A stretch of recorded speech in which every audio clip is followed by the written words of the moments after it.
Welcome back to another video with Now.thats.Family. In this video, we're talking about how I got out of prison making $30,000 a year to making over $500,000 a year 5 years later. While we talk, we're gonna cook. We got Desmond in the kitchen, and we cooking chili today. We cooking chili using a recipe we got from Smoking and Grilling with AB. I hope y'all like the video. Like, comment, and subscribe. Now let's get to it. So I was born and raised in San Bernardino. I grew up in the Inland Empire, Riverside, San Bernardino, Mobile. I moved around a lot when I was young. You know, I had the typical hood upbringing, I would say. You know, moved out of state a couple times, back and forth from Louisiana. You know, all of that kind of stuff, right? So I kind of had the best of both worlds. You know, I lived with my mom at one point, then I lived with my grandma at another point. You know, with my mom at one point, you know, I had a lot more freedom, but with my grandma, it was a little bit more structured, right? So she was on me about my grades. She wasn't playing about none of that. You know how it is when you at grandma's house, you got to clean up, you got to be in when the street lights come on, all that kind of stuff, right? With my mom, it was basically the same thing, but you know what I'm saying? We young. I got 4 siblings. You know what I mean? It was 5 of us all together. You know, we growing up in the hood. You know, we wilding, we doing stuff. We outside, we on our bikes, we roaming, we being kids. It was just a little bit more freedom there, right? So I got to experience both of that. I ended up graduating high school. I don't want to get too into depth on my story because, you know, that's a story for another time, right? I just want to give y'all a brief overview of who I am and what I've been through. So to make a longer story short, I'm going to just kind of breeze through this, right? So I graduated high school. Right out of high school, I went to a trade school, Career College of America, you know, to become an LVN. While I was doing that, I was also selling drugs in the streets. I was working as a security guard for Securitas, and I was selling, and I was, you know, I already said selling drugs in the streets. But yeah, so I was doing all that. I had one foot in and one foot out, basically, right? So I finished the program. I never took my state board test because I caught a case. You know, I got caught for, I was also committing robberies. So I got caught up on some robbery charges and had to drop out of school before I was able to take the state board test. I went on a run, went further down the rabbit hole. You know how that go. Started pimping. I'm doing drugs now at the time, not selling them. One thing was leading to the other. When you in the streets, man, it gets bad, man. You know, when it rains, it pours, right? So eventually, while I'm doing all that, I end up having a son. And that kind of slowed me down. It kind of put things back into perspective for me. But at the same time, I was still in a situation that I put myself in, you dig? So I had to really sit down and try to think of how to get out of it. But God ended up doing that for me, not to get religious, but you know what I mean? Everything according to his will and not ours, right? So eventually I end up, because I was on a run, I end up going to jail. A little bit later, they sentenced me to 20 years in prison. I was able to get that sentence reduced before going to prison to 16 years, 4 months. Out of that 16 years, 4 months, I did 11 and a half years for good behavior. And I'll tell you a little bit about that. From the time that I hit the yard, I came in like most people. I'm young, you know what I mean, high-headed, you know what I'm saying? You know, I'm kind of big for my age, had a little size on me, felt like nobody tell me nothing, right? So I had to go through all the motions. I'll tell y'all about that later, you know. So I went through all the motions in prison before eventually I got humbled, right? You know what I mean? I end up getting humbled. I end up at some point in there finding God, and I realized like I didn't care what nobody else thought about me. You know what I mean? So I didn't care what nobody else thought about me. I started to focus on the word. Eventually, you know, I realized that, man, I'm still doing the same thing I was doing on the streets, right? Because I'm in survival mode up in here. I'm selling drugs. I'm doing everything I'm not supposed to do, but I'm also trying to do good too. So something got to give. Man, eventually I was able to just stand on my own 10 toes, right? You know what I mean? And I decided to educate myself. I decided that I didn't want to be like everybody else that I seen in the prison, right? Or the majority of the people that I seen in the prison. I didn't want to be a career criminal. I didn't want to do life in prison in installments. I'm like, this not for me, you know? So since this is not for me, I need to do something. What can I do since now I have a record? I done messed a lot of stuff up. What can I do with my record? So I started studying up on that. I started educating myself. And when I started educating myself, that changed my perspective. It changed everything for me, man. Education, you know, and I didn't know how to learn. I didn't know how to study. And in there, you really ain't got no teachers and stuff like that. It's kind of all like you're self-taught. It's kind of like, I forget what they call it, but you kind of got to teach yourself. You get the curriculum, but you got to educate yourself and teach yourself. They give you the materials you need, but you got to study. You got to learn. You got to teach yourself and take them tests at the end of the day. So I started to do that. I started to get better and better at it, man. I can go more into depth on that. That's another story for another time. So after doing all that, at the end of the day, I got about 6 AA degrees. I got a bachelor's degree, so many different certificates. You know, I was smart. You know, I was a thinker, man. I understood where I came from, why I acted the way I acted.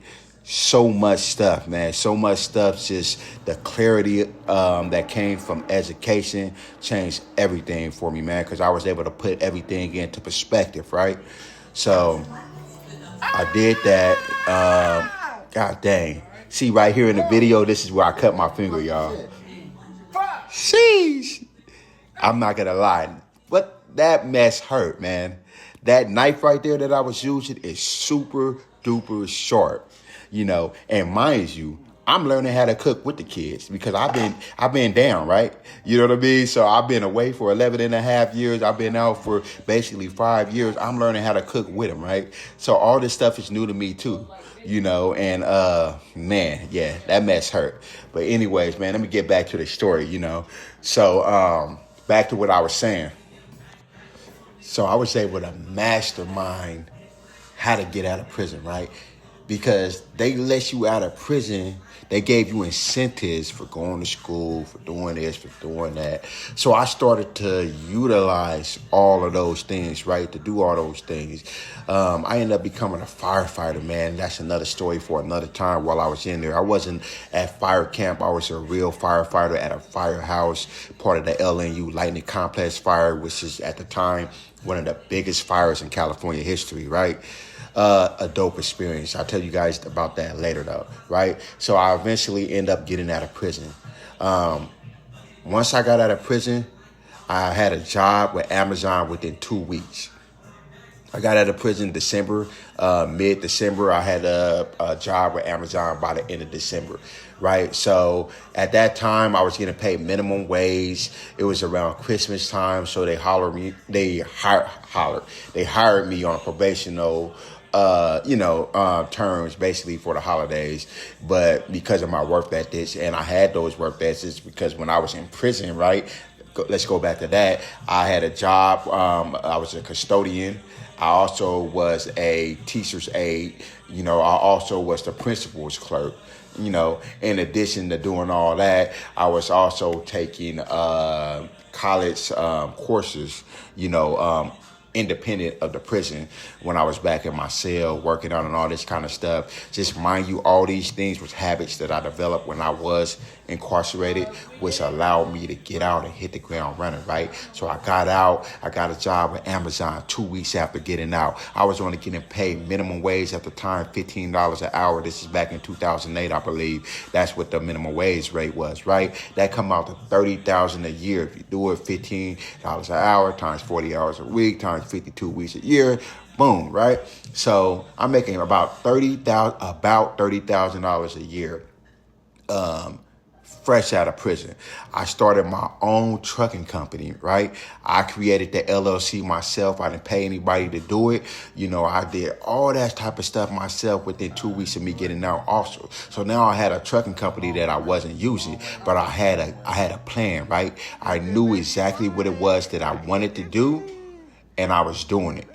So after I created the trucking company, I'm working at Amazon. 2 months later, after I got out, now I'm going to trucking school. I stopped working at Amazon and I took a risk and I went to trucking school. I went through Swift. Now, anybody that know about trucking school, Swift will pay for you to go to trucking school, but they want you to sign a 1-year contract with them to work for them, right? That's why they're paying for you to go to school.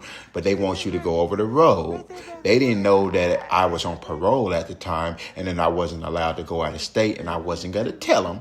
It might have not been the most honest thing, but come on now, y'all know how it is. You gotta work the system the same way Donald Trump and everybody else do, right? There's loopholes in the system. If you know how to take advantage of them, then you should. I knew how to take advantage of it, so I'm like, okay, cool. You're gonna pay for me to get my CDL license, and I sign a contract for you to work for you for a year. Go out of state. Boom. Got my CDL license, passed it the first time with flying colors.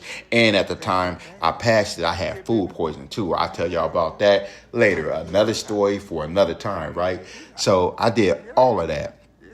And what you think I did once I got my license? You think I'm going out of state? No, I'm on parole. I can't go out of state. They like, oh, why you didn't tell us that before you signed this contract? Hey, listen, man, you got to do your own due diligence, right? You know what I mean? So, of course, they had to let me go. I ended up getting a local job because I still had my CDLs with Snyder. So I got a local job with Snyder. Now I'm working for Snyder, doing driving. I'm making $70,000 a year. I do that for a few years on and off, because I also 8 months later after I started working, I think it was about 5 months later after I started working for Snyder, I bought my own truck. And then I started driving for my own company, Andreas Trucking LLC. That didn't work out. Another story for another time. Hired family members that basically sabotaged the business. Tell y'all about that later, right? In a different video. So I eventually ended up going back to Snyder. I'm making $70,000 a year. My significant other at the time, she was a truck driver too. She's making about the same amount. We're making about $140,000 a year, right? Combined. So that relationship didn't work out. I was with her for 3 years. You know what I mean? Basically the whole time from when I got out, up until that point, 3 years. So we stopped talking. Now I'm back to making $70,000 an hour, right? I was fortunate enough to get the opportunity to work for a fuel company, which is the highest paid fuel company in the industry, right? You know what I mean? The cream of the crop. It was a blessing. That was all God. That didn't have nothing to do with me, right? And that's one of the hardest companies to get into. I'm not going to mention the company, but I will tell you this. I'm making over $140,000 a year starting off with that company, right? So that's where I was at that point in time, making over $140,000 a year. So I got out of prison making $30,000 a year. 3 years later, 4 years later, I was making over $140,000 a year, right? Okay, cool. Then I run into an old childhood friend of mine that I went to high school with. Another story for another time, but through God, he blessed me. And he had a cattle business. He's a rancher. So he let me into that business, right? So he lets me into the business. He sells me 15 acres for $1, right? Not only that, we have 108 acres all together, 15 of them I own. The rest is his. But on the property, we're running a cattle ranch, so right now, as this video is being made, I'm getting ready to take a batch of cows to the slaughterhouse in about a week from now, a week to 2 weeks from now. I actually get the date that we're going to go to the slaughterhouse today. Long story short, just from that first batch, we're projected to make about $250,000, and then we're going to do the same thing 8 to 9 months later. So these are the projections, right? But this is what's happening currently right now. So let me paint this picture for you a little bit clearer, right? So I went from making $30,000 a year getting out of prison to making $140,000 a year 3 to 4 years later, whatever, around that 3 to 4 years later, to currently I'm making over $500,000 a year, right? And the way that I'm making that through the fuel company.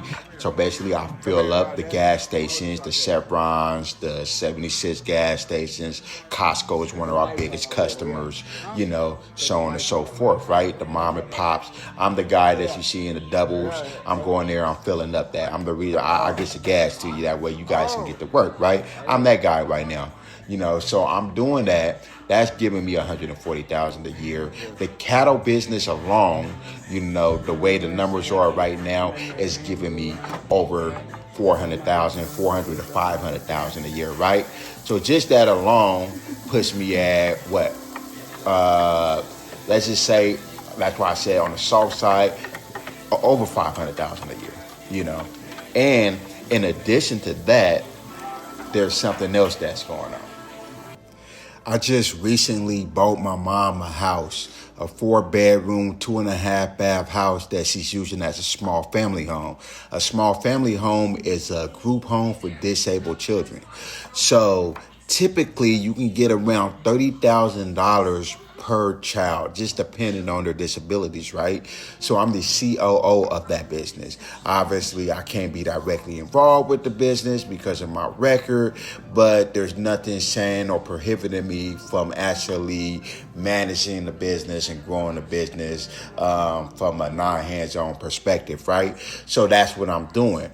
So that business right there, I'm not sure how much money it's going to bring in, but it has unlimited upside, right? Because if it goes good, let's say just in that one house right there, we do 2 kids. That's around $60,000 a month. We don't know what the overhead and all that is going to be yet because this is a new business venture. But, you can kind of see where it's going, right? So I'm being optimistic. That's the way I am. But I'm projecting that, my goal is to reach $1 million this year in 2026, between all my different business ventures. So, I'll definitely keep you guys up to date on that.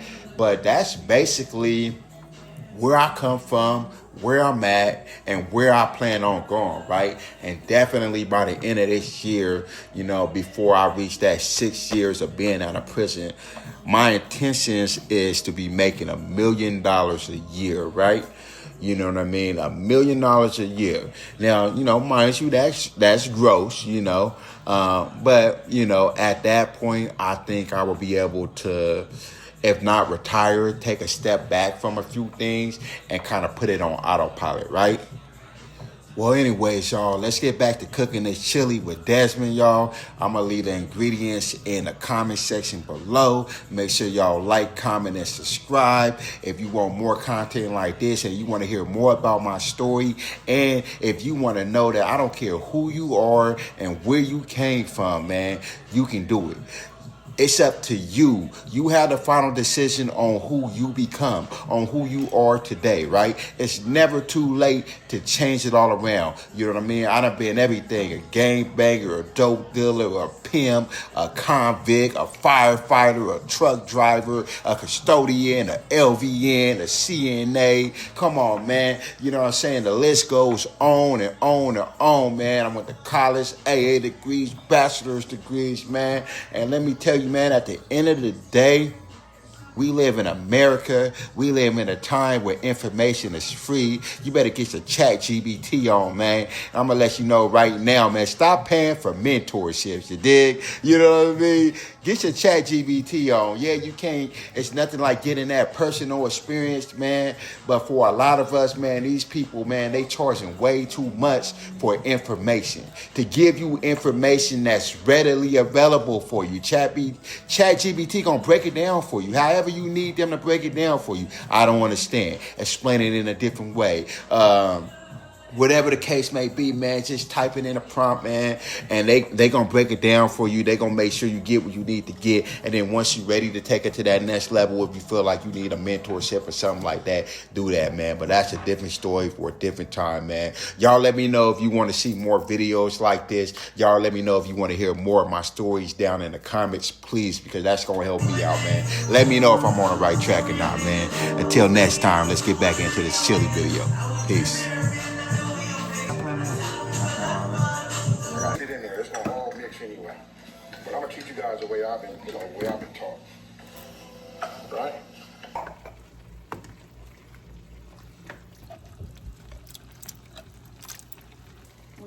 mad at me if I wanted you to claim it.